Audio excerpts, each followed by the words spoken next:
जब मैं यहां पर आया हूं तो मैं पिछड़ा वर्ग के बारे में भी चर्चा करना चाहता हूं। आजकल Rahul Gandhi OBC OBC OBC की चर्चा कर रहे हैं, संविधान की पुस्तक लेकर के घूम रहे हैं और कह रहे हैं कि उनको बड़ी ओबीसी की चिंता है।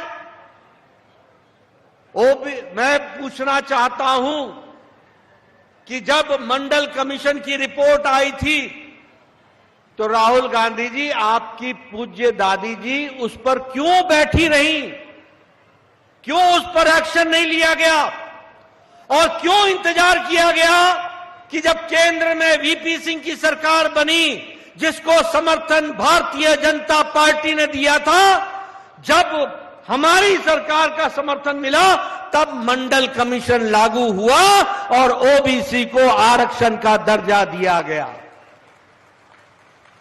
आज आप ओबीसी के चैंपियन बन रहे हो, पिछड़ा वर्ग के चैंपियन बनना चाहते हो।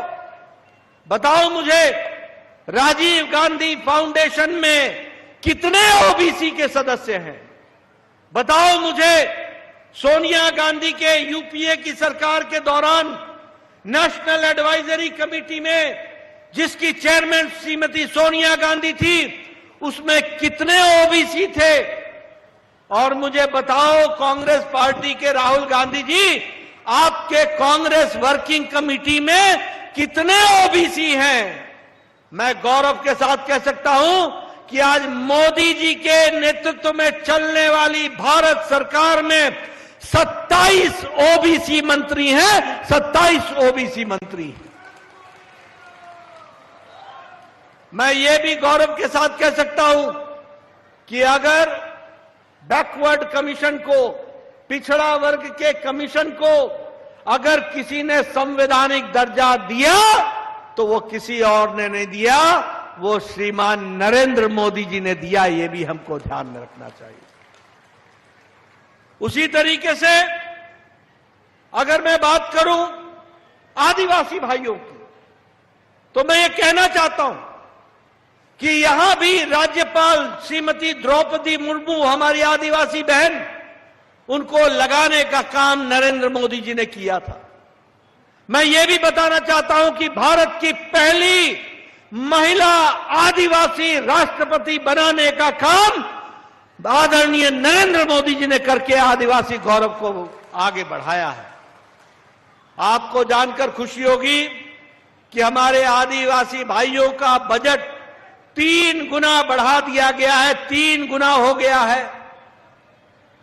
ये एकलव्य रेजिडेंशियल ट्राइबल स्कूल, इसका बजट लंबोदर जी आपको विस्तृत रूप में बताएंगे, लेकिन 21 गुना बढ़ा दिया गया, 21 गुना बढ़ा दिया गया है।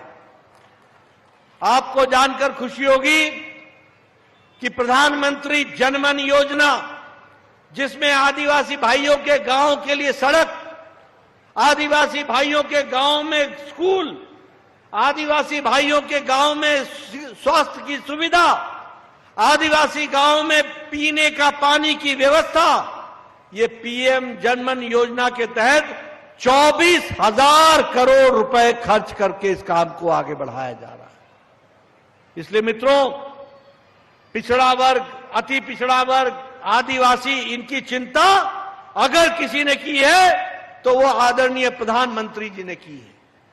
मैं यहां ये भी कहना चाहता हूं कि चाहे पिछड़ा वर्ग हो, चाहे किसान हो, चाहे मजदूर हो, चाहे नौजवान हो, चाहे महिला हो, चाहे हमारी बहन बेटी हो और चाहे हमारे आदिवासी भाई हो, इनकी चिंता अगर किसी ने की है तो वो नरेंद्र मोदी जी की सरकार ने की है। इस बात को हमको ध्यान में रखना चाहिए।